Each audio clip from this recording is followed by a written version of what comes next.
What's up, everybody? Welcome to another episode of the Stock Bros Podcast. My name is Tony. Today, we are going to talk about SPACs, special purpose acquisition companies. But before we get into it, as always, please subscribe, leave a like, leave a comment, and let me know what you think. So let's talk about SPACs. This is a topic I've been wanting to cover for a while now, but I'll be honest, myself, I didn't really fully understand SPACs, so I've done a lot of research on this topic, and I wanted to break it down as simple as possible because it can be confusing for people to understand. And it's actually a really easy thing to understand once you hear it broken down in a simple form. So let's talk about SPACs. So all a SPAC is a company that is traded on the stock exchange, and it's just a group of investors. They don't actually have any assets themselves. What they do is they take in money from investors, and they take your money, you invest into this SPAC, and you have a timeline. The SPAC has a 24-month timeline where they need to acquire or merge with a private company and take that private company public, right? So a SPAC is a publicly traded company. And that company's goal is to collect money from investors and within 24 months, acquire a private company and take them public. Now, there's a lot of pros and cons to SPACs and why companies would want to go the route of being merged or being acquired by a SPAC rather than applying for the IPO process themselves. So when you're an IPO, that means you're a publicly traded company. Any investor can just buy shares of your company. Typically, this is going to make you more valuable.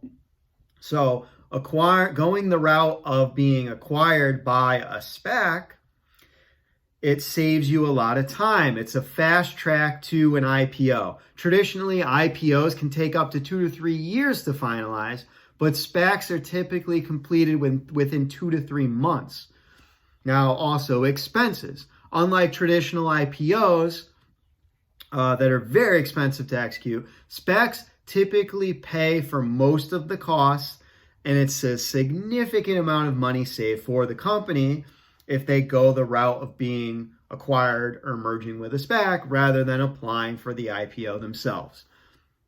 Also, there's certainty, right? So SPAC deals are identified ahead of time, and the whole valuation is agreed upon before the parties go public. So you'll know what your public evaluation is ahead of time, and it's just a way to, all a SPAC is a way to fast track an IPO. Now, there are risks to being acquired by or buying or investing into a SPAC, and some of the risks are there's a risk of fraud. There could be lack of due diligence. So risk of fraud or lack of due diligence by the SPAC sponsors themselves. Due diligence is essential to weed out the potential fraud. In the early days of SPACs in the 80s and the 90s, fraud was running rampant.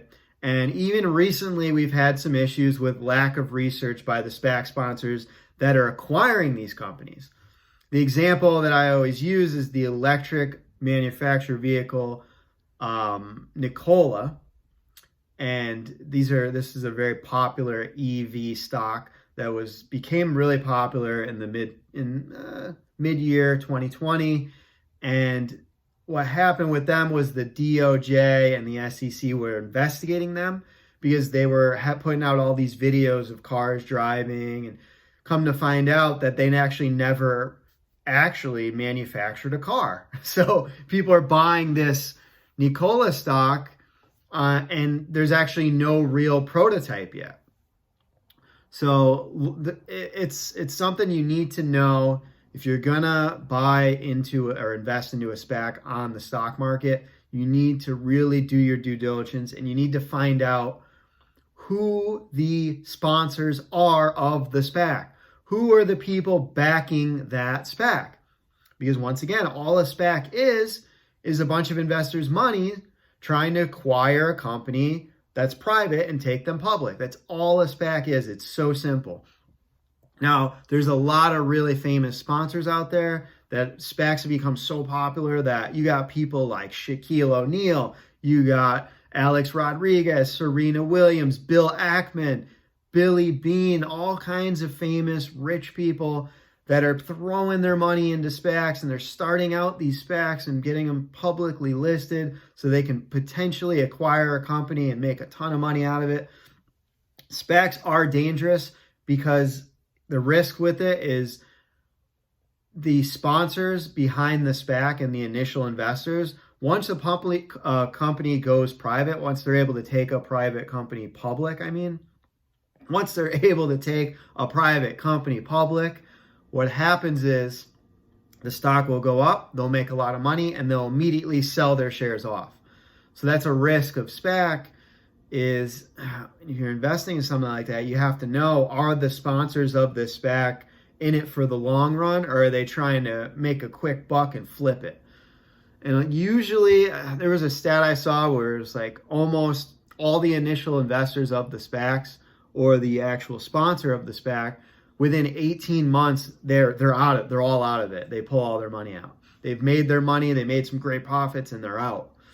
So it's it's one of those potential risks that you need to weigh if you're going to be investing in a company that was private and went through the SPAC process to become an IPO. Is this company a company that you see growing long-term? Is this something you're going to want to invest in long-term? Or is this something that you're going to want to get into for 3 to 6 months and get out? So, and the thing is, there's also long wait times. And that's a big risk of SPAC, where you put your money in for 2 years and you don't actually know what's going to happen with your money in those 2 years, because they can acquire any type of company and your money is kind of tied up. So if you're someone that doesn't have a lot of money and you're throwing a couple $1,000s into this SPAC, your money could be tied up for 2 years before you know what actually happens and what they're going to actually acquire with your money. So it's something to consider. But hopefully this helps you understand what a SPAC is. If you have any other questions, please let me know. There's definitely a lot more that I could talk about with SPACs, but I just wanted to give a simple rundown so people understand and break it down as simple as possible. All right, so thanks for joining. I appreciate it, and please subscribe. And also, if you're really confused and you don't know how to invest, but you want to start investing, use my link for Acorns. They have pre-built ETF portfolios, well diversified, well respected. It's very cheap. It's $1 a month. You can sign up and start investing now, and you can throw in $5 at a time. You don't even need a lot of money to start. Or you can use my link for public. You can buy ETFs and stocks for as little as $1 at a time. You don't need a lot of money to start investing. Check out my video, Dollar Cost Averaging and How to Invest with Small Amounts of Money. And that will help you out if you're lost and you're confused and you don't know what to do. That's a great video to start with. And once again, thank you. I appreciate you. And until next time.